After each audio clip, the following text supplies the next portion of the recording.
जय हिंद बच्चों मैं अजय कुमार वाराणसी उत्तर प्रदेश से आपके अपने चैनल नव शिक्षण पे स्वागत करता हूँ। बच्चों कुछ कॉन्सेप्चुअल क्वेश्चंस आते हैं, उसका कॉन्सेप्ट ना पता होने की वजह से वो हमें काफ़ी कठिन लगने लगते हैं। तो कुछ मैं वीडियोस इस तरह के इधर बीच कुछ आसान टॉपिक से बताऊँगा, जिसमें कक्षा 5 में जो बच्चे पढ़ रहे हैं, जो कक्षा 8 में बच्चे पढ़ के विभिन्न प्रतियोगी परीक्षा, नवोदय विद्यालय, अटल आवासीय विद्यालय, NMMS परीक्षा, CHS BHU PMSSB श्रेष्ठा योजना, तो सभी में ये कॉन्सेप्ट बच्चों आपको काम आने वाला है। ठीक है, तो देखिए कई चीज़ें बच्चे जानते होंगे और कुछ चीज़ें मैं यहाँ नया बताने का प्रयास करूँगा, तो पूरे वीडियो को बच्चों अवश्य देखिएगा जिससे आपका कॉन्सेप्ट और क्लियर हो सके। तो बच्चों आप ऑलरेडी जानते हैं कि जो हमारी गिनती होती है 1 2 3 4 5 6 7 8, इसको हम कहते हैं प्राकृतिक संख्या, या तो इंग्लिश में कहेंगे नेचुरल नंबर। और एक चीज़ बच्चों बताना चाहूँगा कि जो हिंदी मीडियम के बच्चे हैं वो हिंदी के साथ साथ अंग्रेजी भी ज़रूर नोट करें। अभी आपको महत्व समझ में नहीं आ रहा, जब आगे चल के आप बड़े कक्षाओं में जाएंगे, आप इंजीनियरिंग करने जाएंगे, कुछ और पढ़ने जाएंगे, तो आपको ये सब चीज़ें काम आने वाली हैं बहुत ज़्यादा। ठीक है, तो इनको हम प्राकृतिक संख्या नेचुरल नंबर कहते हैं। इसी गिनती में जो प्राकृतिक संख्या वाली गिनती है, इसमें अगर 0 लग जाए तो इसको हम पूर्ण संख्या यानी कि होल नंबर कहते हैं। होल नंबर को NUMBR मैं NO लिख के डॉट कर दे रहा हूँ, यानी कि पूर्ण संख्या कहते हैं, यानी कि होल नंबर कहते हैं, बस 0 लग जाए। तो देखिए एक जो हम यहाँ पे देख रहे हैं कि यहाँ तो भाई ये तो प्राकृतिक संख्या है, ये वाला आपका पूर्ण संख्या यानी कि होल नंबर है, इसके इधर ये माइनस है। ताकि माइनस आया कहाँ से, बस आप इसको समझ के चलिए कि दो दोस्त हैं A और B दो दोस्त हैं। ठीक है, और मैंने बताया कि A के पास मान लीजिए 7 रुपये है और B के पास मान लीजिए 10 रुपये है। ठीक है, A बाज़ार गया कुछ ख़रीदने के लिए और उसको कोई सामान पसंद आ गया जो कि है 17 रुपये का। कितने का है? 17 रुपये। भाई तो इसके पास 10 रुपये कम है, तो B से बोले दोस्त हमको उधार दे दो, तो ये इसको उधार दे दिया, तो भाई इसका काम हो गया, कुल 17 रुपये हो गया, इसने सामान ख़रीद लिया। लेकिन ये जो 10 रुपये थे A पे क्या हैं? उधार हैं, यानी कि ऋण हैं। इसके ऊपर ऋण, इसको तो लौटाना है ना। ठीक है, तो कुछ चीज़ों को आसान से इसी तरह से आप समझ के चलिए कि जो माइनस का कॉन्सेप्ट है वो इसी आधार पर, इसी तरह से आप समझ सकते हैं कि इस तरह से आ सकता है या लाया जा सकता है। ठीक है, तो 0 के इधर भी बच्चों गिनती होती है, जो कि जैसे ये अनंत तक जाएगा, 5 6 कभी गिनती ख़त्म नहीं होगी, तो इधर भी ये अनंत तक जाता है जहाँ गिनती ख़त्म नहीं होती है। ठीक है, तो यहाँ से देखिए ये आपका शून्य पूर्णांक हो गया। पूर्णांक को कहते हैं बच्चों जब हम माइनस वाली गिनती भी लें, 0 भी लें, साथ में प्राकृतिक संख्याओं की गिनती लें, इसको पूर्णांक कहते हैं, पूर्णांक संख्याएं यानी कि इंटीजर्स। ठीक है, और सवाल कैसे आते हैं इसको समझने का प्रयास कीजिएगा। सवाल देखिए कई तरीके से आते हैं, जोड़ में, घटाने में, भाग में, गुणा में, और कई चीज़ों में इसका इस्तेमाल होता है। तो सिंपल चीज़ मैं बता रहा हूँ, आप ये देखिए बच्चों, एक कॉन्सेप्ट बेस्ड वीडियो है, जिससे आप जो आपके बोर्ड मास रोल पे आते हैं उन OP प्रश्न आप इस पे आसानी से हल कर पाएंगे। ऋणात्मक पूर्णांक, आपका जो माइनस वाले जितने नंबर्स हैं वो ऋणात्मक में आते हैं, और धनात्मक यानी कि पॉजिटिव इंटीजर्स जो प्लस में संख्या होती है वो धनात्मक में आते हैं। ये क्लियर हो गया ये कॉन्सेप्ट। अब देखिए इसमें जोड़ में महत्व बता रहा हूँ। अगर 5 में से 2 घटाना है तो कितना उत्तर आएगा? तुरंत बता देंगे सर 3 आएगा। अब मैं क्या किया, अब मैंने -5 कर दिया और कर दिया +2। अब इसका उत्तर क्या होगा? अब बस मैंने चिन्ह को बदला है।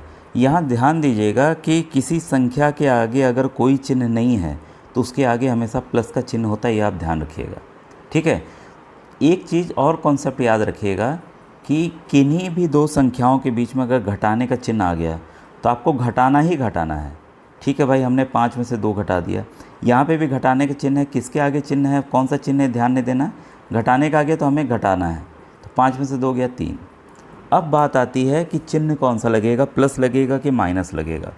ध्यान दीजिएगा कि जब भी हम घटाएं तो उसमें जो बड़ी संख्या के पास जो चिन्ह होगा वही चिन्ह उत्तर में लगाना है। तो बड़ी संख्या यहाँ पर 5 के आगे प्लस का चिन्ह है, मतलब कि ऋणात्मक तो है नहीं, पॉजिटिव है, धनात्मक है, तो यहाँ इसको 3 भी लिख सकते हैं या +3 भी लिख सकते हैं। कोई भी संख्या आप पूछेंगे क्या ये 3 है, तो आप ये हम नहीं कहते हैं +3, आप +3 भी इसको कह सकते हैं, क्योंकि माइनस का साइन नहीं है बच्चों। और यहाँ पे भी मैंने कहा कि घटाने के चिन्ह आगे तो हमें घटाना है, बड़ी संख्या में कौन सा चिन्ह है, माइनस के चिन्ह है, तो यहाँ माइनस हमको लगा देना है। ठीक है, तो इस तरह से देखिए जो कॉन्सेप्ट हैं वो काम आने वाले हैं। ठीक है, वैसे ही देखिए अगर गुणा की बात करें, 2 गुणे -3, अभी देखिए गुणा हमें करना ही करना है। ठीक है, तो यहाँ पे 2 3 जा 6, कौन सा चिन्ह लगेगा, माइनस। ये 2 के आगे कौन सा चिन्ह है, प्लस। प्लस और माइनस को जब भी हम गुणा करेंगे तो क्या उत्तर आता है, माइनस, ये आपको पता है। प्लस को अगर हम प्लस से गुणा करते हैं तो हमेशा प्लस आता है, जैसे 2 गुणे 3। अब ये देखिए किसी भी संख्या के आगे माइनस का चिन्ह नहीं है, मतलब दोनों जगह क्या है, प्लस का चिन्ह है। तो 2 3 जा 6, इसलिए देखें यहाँ +6 है, यहाँ -6 है। अब यही अगर -2 गुणे -3 रहता तब क्या होता, तब ये होता 6 +6, क्योंकि माइनस को अगर माइनस से गुणा करते हैं तो बच्चों होता है प्लस। +6 लिखिए या 6 लिखिए, एक ही बात है। ये कॉन्सेप्ट आपको बच्चों ध्यान होना चाहिए। ठीक है, कई बार देखिए ऐसे प्रश्न होते हैं, जैसे बॉडमास रूल में हम लोग करते हैं कि ये ऐसे कर दिए और आपका +2 कर दिए। ठीक है, तो ब्रैकेट वाली चीज़ें पहले सॉल्व करनी होती, तो जैसे हम ब्रैकेट हटाएंगे माइनस को माइनस के साथ गुणा करना होगा, माइनस माइनस क्या हो जाएगा, प्लस। ठीक है, तो 2 + 4 + 2 कितना हो गया आपका, 8 हो गया। तो इस तरह से जो कॉन्सेप्ट आपके इंटीजर वाले हैं, माइनस वाले हैं, वो काम आने हैं वाले हैं। वैसे ही बच्चों भाग के प्रश्न में भी वही चीज़ होता है। ठीक है, -8 है, अगर हम भाग दे रहे हैं 2 से तो इसका उत्तर बच्चों -4 ही आएगा। तो कई बार हमसे गलती भी हो जाती है, तो उस चीज़ का हमें ध्यान देना है। अगर -8 है, भाग देना है हमें -2 से। ठीक है, तो इस केस में क्या होगा, देखिए हर एक जब भी भाग संख्या होती है तो नीचे ये डिनोमिनेटर में आता है, माइनस माइनस कैंसिल आउट हो जाएंगे, ये इसका बच्चों +4 आएगा। तो ये जो कॉन्सेप्ट है हमें सवालों को हल करने में मदद करता है। अब देखिए इंपॉर्टेंट क्वेश्चन नवोदय में कई बार आता है कि कौन सा इसमें से गलत है। जैसे मैंने आपको 3 ऑप्शन दे रहा हूँ आपको सामने। ठीक है,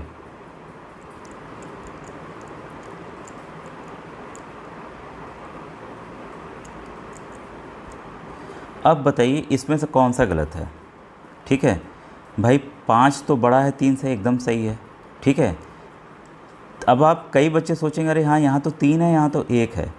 तो हाँ भाई 3 जो है बड़ा, जिधर बड़े का मुंह ये खुला मुंह होता है बड़ा होता है, जिधर तीर का निशान होता है छोटा होता है। क्या -3 बड़ा है 1 से? तो ये कॉन्सेप्ट बच्चों इसमें कई बच्चे गलती करते हैं, ध्यान दीजिएगा। इसी कॉन्सेप्ट पे मैं बताना चाहूँगा कि संख्याओं का मान जैसे जैसे हम इधर बढ़ते हैं वो बढ़ता जाता है। जैसे 5 जो है वो 2 से बड़ा होगा, 2 से बड़ा होगा। और यहाँ पर उल्टा होता है बच्चों, मान घटता जाता है, यानी कि डिक्रीज़ करता है। ठीक है, तो -1 है, बड़ा होगा -4 से। तो ये सब चीज़ें कॉन्सेप्चुअल क्वेश्चंस हैं, इसको आप ध्यान रखिएगा। कई बार आ जाता है इस तरह के प्रश्न कि इसको बढ़ते हुए क्रम में लगाइए, इसको बढ़ते हुए क्रम में लगाइए।